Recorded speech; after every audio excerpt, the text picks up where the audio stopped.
All right, folks, I'm Tom Kavicka. We're going to talk a little weather. And first of all, we got our cam there on Texas Street in Alexandria keyed in on a thunderstorm across southwest Rapides Parish, and it's moving this way.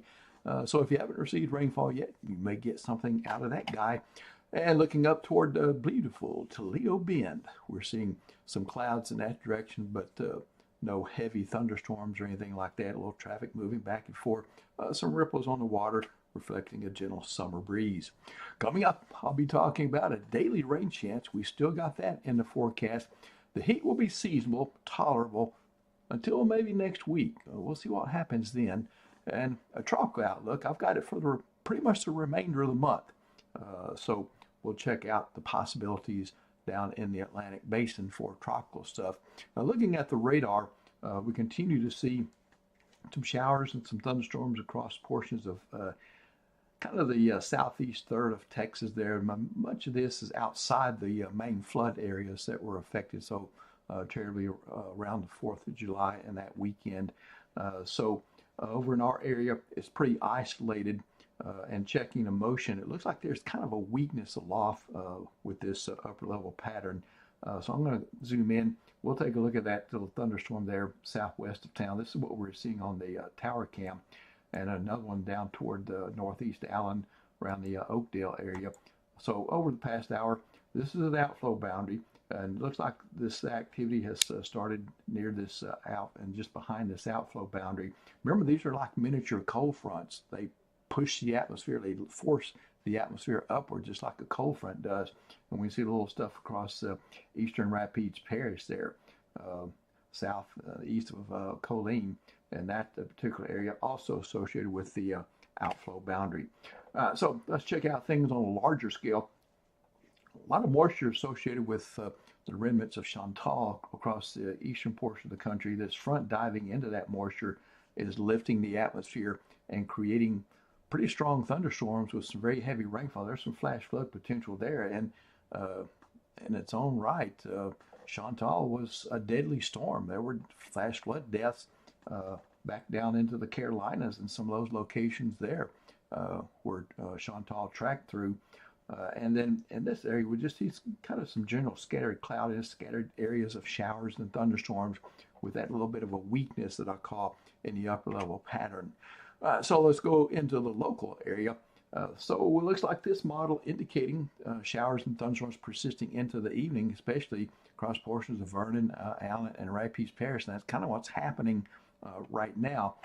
Just in case you're going to be out doing some errands or some entertainment or something like that. But once we get back to reality, back to work Wednesday morning, don't really see anything happening there, except it would just be a pretty seasonable start. And once we get into Wednesday during the day, some showers and thunderstorms develop. Now, this isn't showing anywhere near what was I'm forecasting, but there will be an increase, I think, later on throughout the afternoon and into the evening hours there. Might save my 70% there for Wednesday. And then back to Thursday morning, back to work. And once again, a seasonable start with lows in the lower 70s. Now, here's the tropical outlooks for pretty much the remainder of the month from today forward. Over the next 7 days, the Hurricane Center does discuss this in a little bit of detail.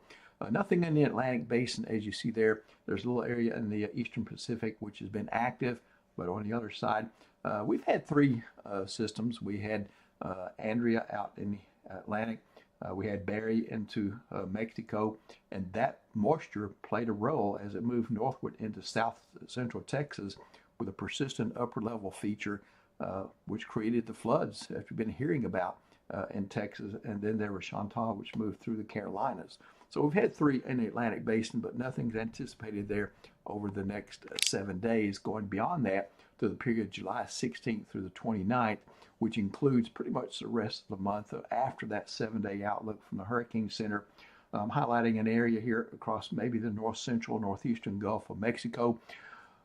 A pattern could develop where we would see a surface boundary. Now, what that would do is create a focus for any showers and thunderstorms to develop.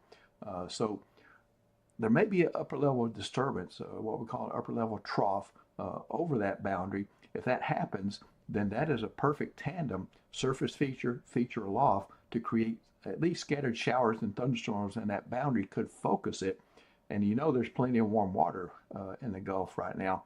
So out a low end risk just in case something could develop there. And as always, we could miss something and something else could develop. So this isn't a hard and fast rule. This is just kind of what the possibilities look like over that time frame, 2-week time frame there from July 16th through the 29th.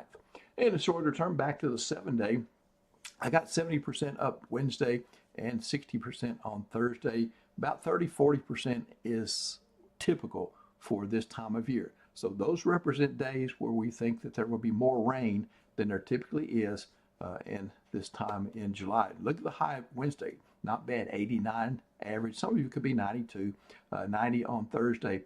But we'll notice that the rain chances, the coverage, as I call it, aerial coverage, will start dropping Friday and will hold steady through the weekend at 40%, more typical for July.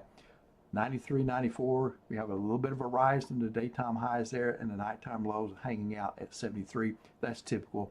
And then going into Monday and Tuesday, as we start next week, I'll go down a notch to about 30% on the rain chances, but turn up the temperatures a little bit.